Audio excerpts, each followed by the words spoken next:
Welcome to the Litigation Psychology Podcast, brought to you by Courtroom Sciences and Dr. Steve Wood. Joining us today is Sean Murphy from CSI's Crisis Communication Practice. Sean, how are you? Good morning, Steve. How are you today? I'm excellent. Sean, I brought you on because, you're the crisis communication guru. You and I have worked on some things, but you are the expert in this area. So I wanted to bring you on and talk to you about a few topics, but one of them that it really came up that made me think about it is you just recently wrote an article on cybersecurity breaches, right? And how to handle those. Yes, absolutely. Because this is the time of year, with all the online shopping and online activity for travel and everything else. This is the time of year when people are most vulnerable. And like I said, I think that's why it was a good topic. And I wanted to get your thoughts on it because as part of that article, you talked about how other companies have done it. You talk a lot during presentations, and you and I've had conversations about the right ways and the wrong ways to do it. But you had as part of your article, you talked about how someone did it the right way, and you laid out the different areas. So I wanted to just talk to you a little bit about what it was that led you to this topic. And then I want to talk more about what are these things that this company did right so that other companies can learn on how to approach those. Right. And we've worked on, these type of cyber security crises in the past. And so we just wanted to share our experiences because, we worked on one of the very early ones, about a decade ago before there was a playbook. And we worked with a financial institution, a bank, that had misplaced the personally identifiable information of 2 million customers. And so they had to figure out the best response when this was something that was not, commonly occurring.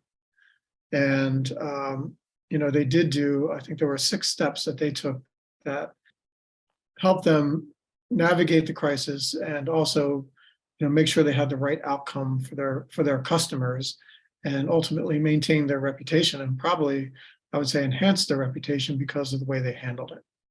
Excellent. So I just want to go, like I said, Sean, let's just go through the list and get your feedback and thoughts. And then I think I wanted to talk a little bit more about what we see from a litigation psychology perspective that we see companies do that maybe not necessarily are involved in a data security breach. But this, I think, is something that everyone can learn from, whether it is cybersecurity or if it's some other aspect of your company. I think that's right. And I think that we can go through the list, but I think the most interesting thing is that I'd seen a study recently that said that a company's response really has to, especially in a cybersecurity situation, needs to connect emotionally with their customers because for them, it's a big violation, right? It's a situation where they feel that they don't have much control and, some very sensitive information about them has been exposed to who knows, right? And so what's going to happen as a result of that?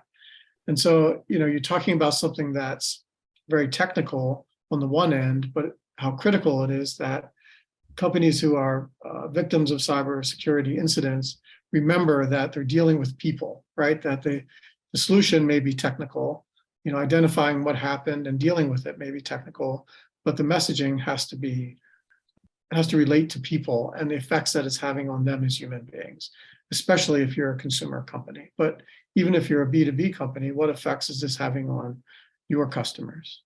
So the first thing that, this company that did that as part of the playbook now is that top management led the crisis response. So they formed a crisis team. The CEO was the head of the team.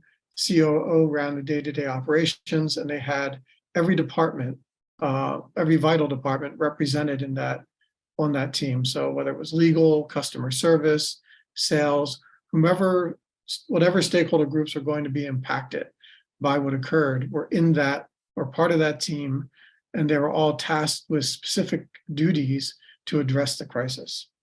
Sean, I want to stop and ask a question there is how often though does that happen where people have all those people in place, or do you see where sometimes you think you have the right people and it's the wrong people, or you don't have enough of the other right people? What's kind of been your experience on that? But more and more, it's because crises are becoming more common and people hear about them and how a company responds and can critique how a company responds. I think that more and more senior executives are involved.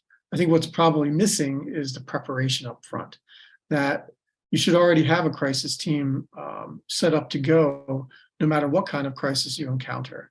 And I think that's probably where companies, particularly mid-sized companies who figure they'll handle it if it occurs, where they may be lacking. All right. Second point. What was the second thing that they did? Well, they didn't wait to tell people. So they ran a preliminary investigation, so they had some facts, and then they disclosed those facts. They let people know exactly what occurred, what they knew in the moment, and what they were doing to figure out what was happening and how they could resolve the situation. So they were very transparent. They didn't wait to tell people.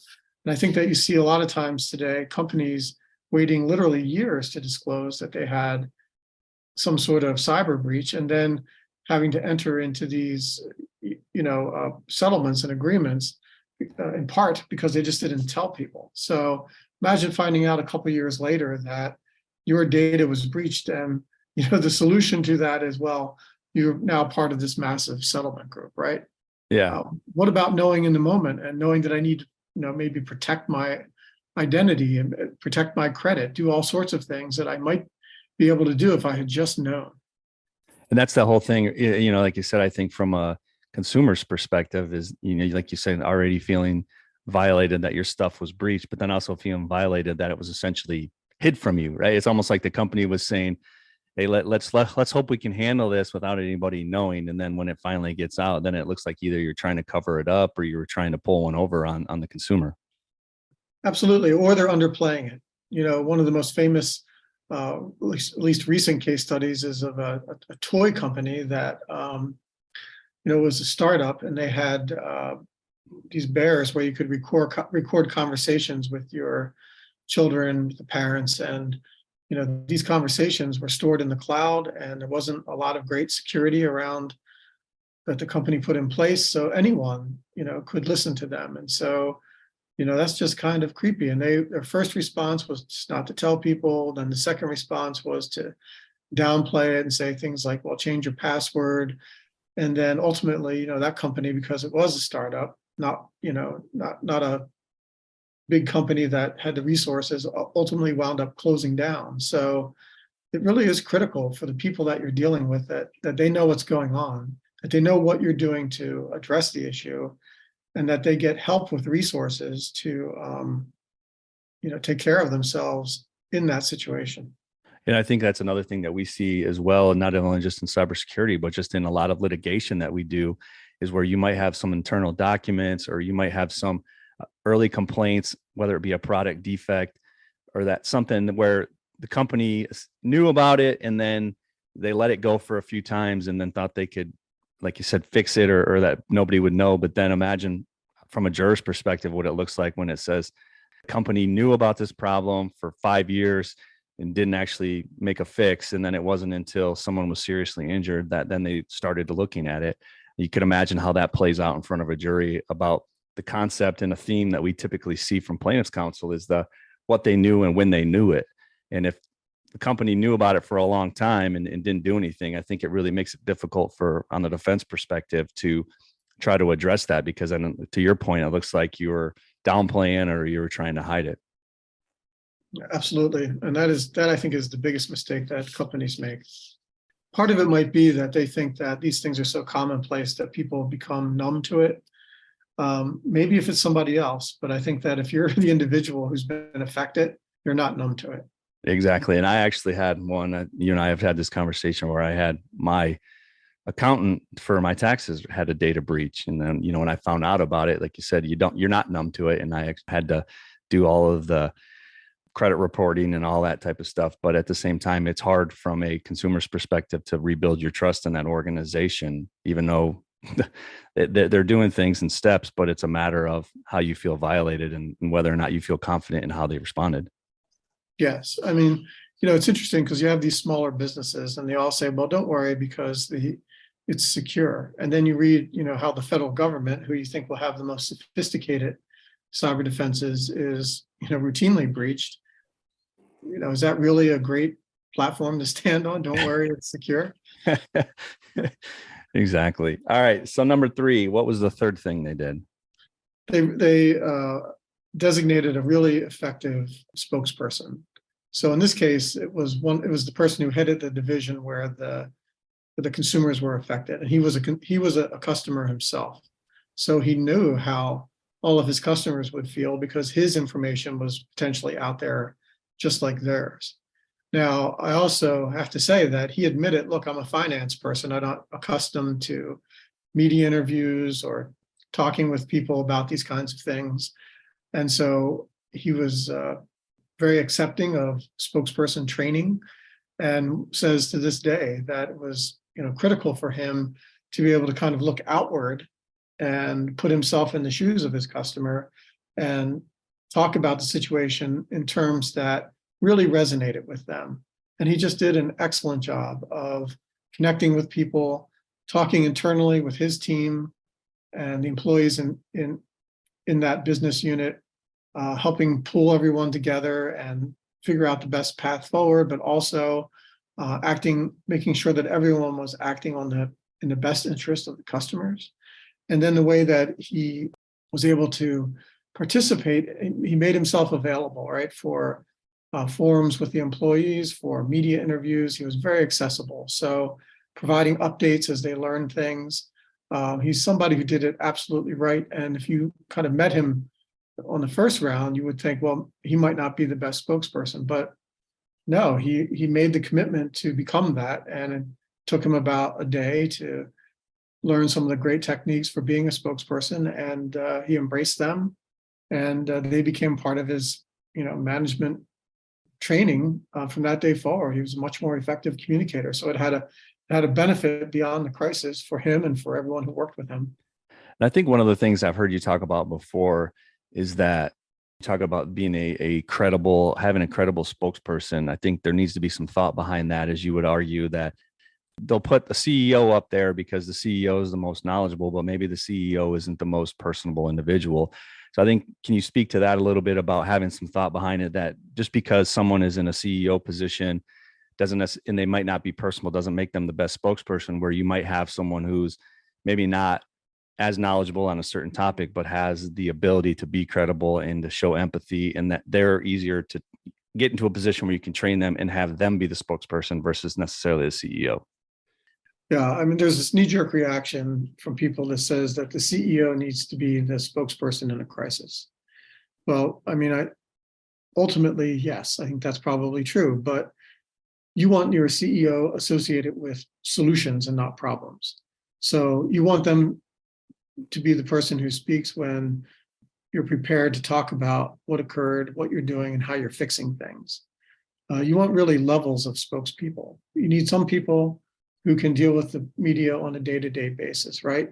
Who have the ability to talk with them in terms of giving them background information and other things so that they have what they need to complete a story, versus always being the public face, right? And then you want, in terms of your executives, you want a bench of people who can speak to the topic, who maybe it's their area of expertise. Like with this particular situation that we worked on, the CEO of the bank himself, while he was in charge of the situation, allowed the CEO of the business unit to handle it because it was his business unit. He knew the most about the business and the customers and the impacts. And so that's what you should expect of your other senior officers, that they have this ability.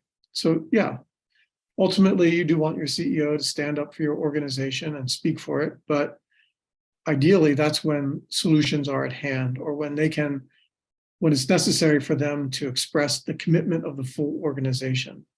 But you want other people who are prepared as well, so that who have either expertise in terms of the area of the business that's been impacted and are senior executives over that, or are good at dealing with media on a day-to-day basis and can help them kind of fill out their stories and get accurate information and do all that legwork. That's important too.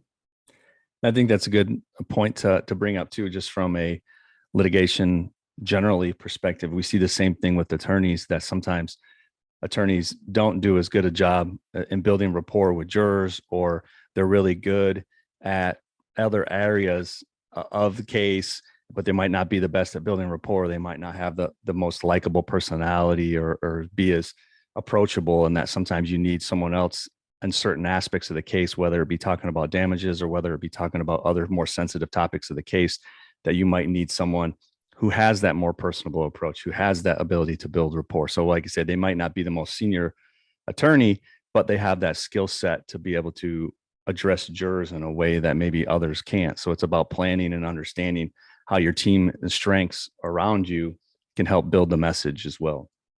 Absolutely. Number 4, Sean, what was the fourth thing? Well, they did offer a solution, even though it was very costly to them. And this was early on. Remember, there was no precedent yet, really. And they offered all 2 million customers free credit monitoring for at least 3 months. And this was when they weren't even sure if the data had been breached. So it was just on the possibility of having the data breached that they decided that they were going to protect their customers. Now, of course, the benefit of credit monitoring is you can see if someone's accessing your information to take out, new loans or credit cards or buy a car or whatever they might do with your information.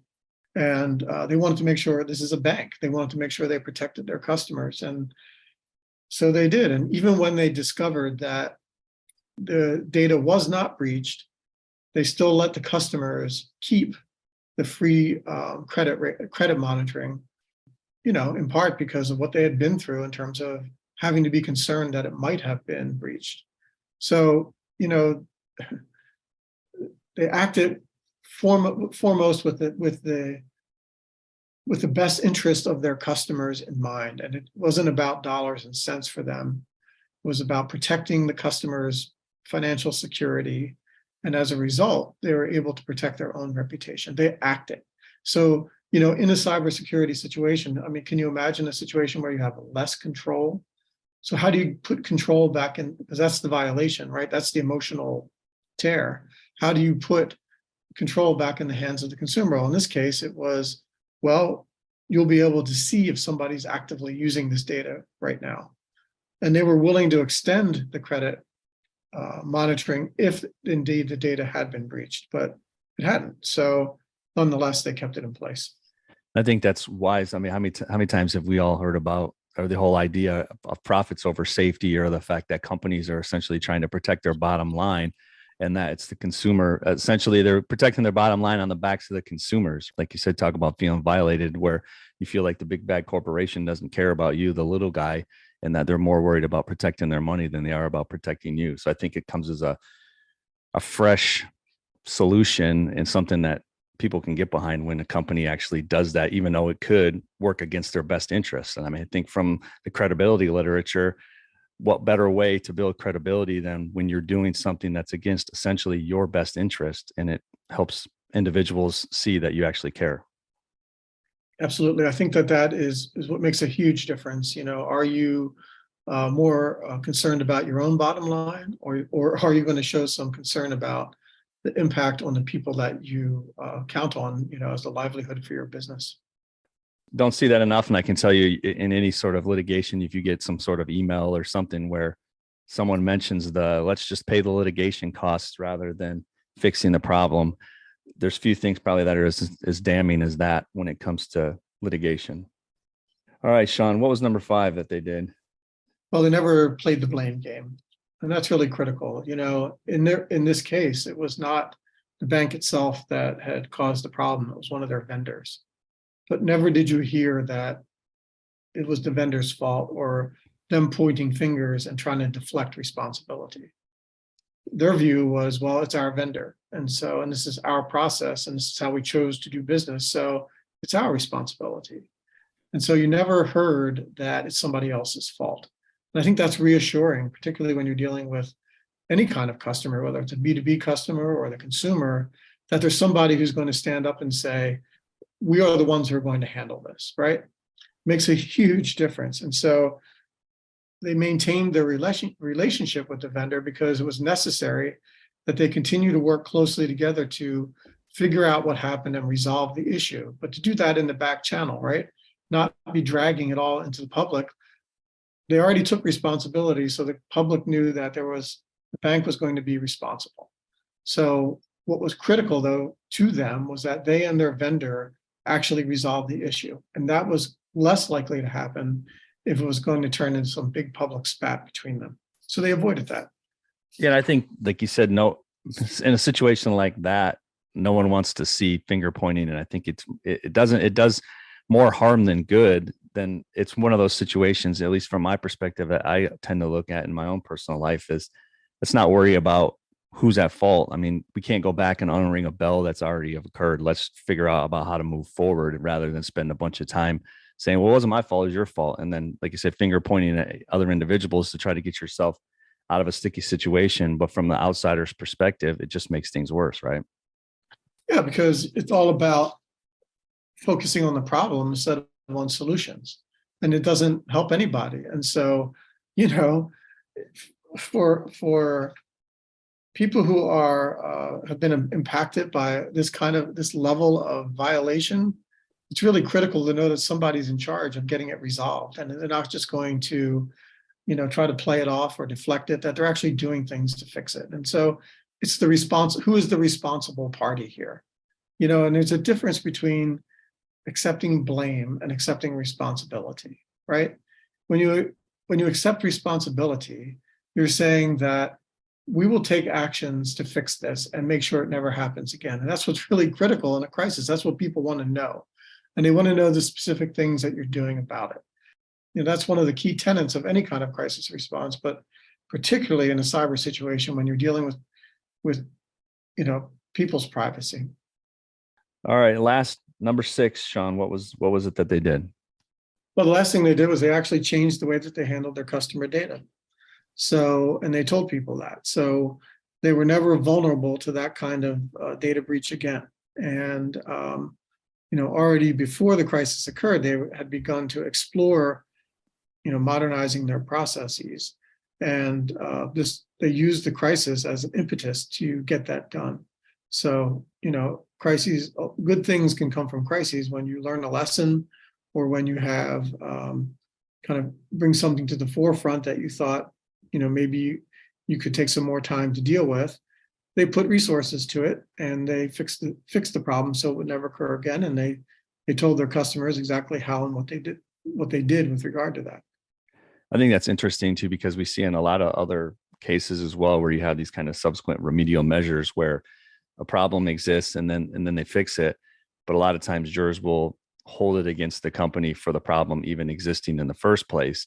But I think, to your point of really what you've been talking about the whole time during this podcast, is that how you handle those responses can change the perceptions about those subsequent remedial measures, about how people say, okay, well, everyone learns from mistakes that have happened. We're not going to hammer them for this mistake because of how they handled it, versus, hey, we made the fix, everything's better now. Now you're holding it against us because we made a mistake. And that's what we tend to see. But I think, to your point, you're saying is people will probably be a little bit more receptive to those changes and appreciative of those changes versus punishing you for those changes if you've handled it these ways. Yes. And, the thing is with a crisis, it's about transparency, and it's about having your facts, and it's about being responsive, and it's about being credible when you're talking to people, because you're not talking to them from the point of view of the organization, but the point of view of the impact of the crisis on them and their lives. Yeah, Sean, I'm going to throw you one more question, because as more I talk to you, the more I get to thinking. But do you have any kind of thoughts as far as internal communications and how things should be handled? Is that because we all know that I always talk about how, what is this document, what is this email going to look like when it gets put up in front of a jury? What is this document going to look like if you have to get presented with it at a deposition? And going to your point about kind of crisis communications, what would this look like if it got leaked to the press? Do you have any thoughts about how things should be handled as far as communications wise internally, to make sure that if things were to get leaked, that there isn't anything that's harmful, or that your message is clear, and that it doesn't look like there's any back channel conversations that are happening where people are trying to hide the ball of sorts, where someone who could try to take this and look like it was something nefarious and run with it? Right. Well, I think, first of all, you want to protect your crisis response as best you can. And so you want to make sure that your as communications team is part of the privileged team, right? So we often work through the attorneys to achieve this, and it's an important thing to do, because you have to be able to be able to figure out different potential responses, right? And really what matters most to your stakeholders is where you wind up.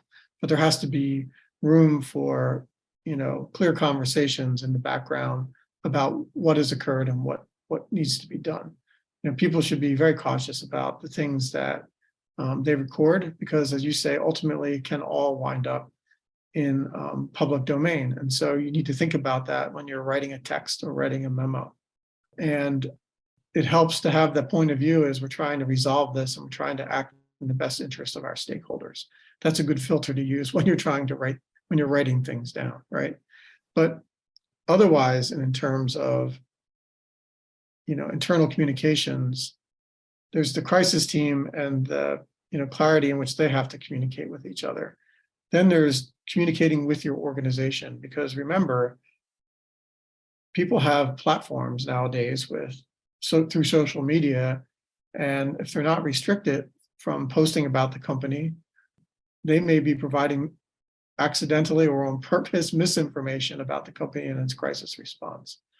You might have people who do customer service work saying, well, this happens all the time here, or something like that, right?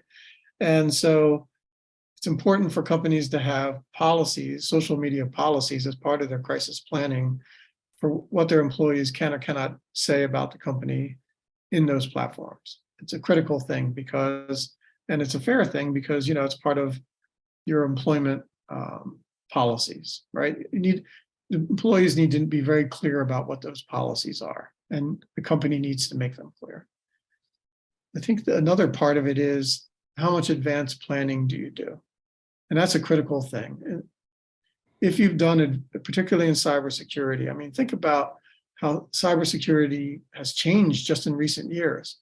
It may be that whoever breached you may shut down your traditional methods of communicating with your own people. So what's your alternate method of connecting with people?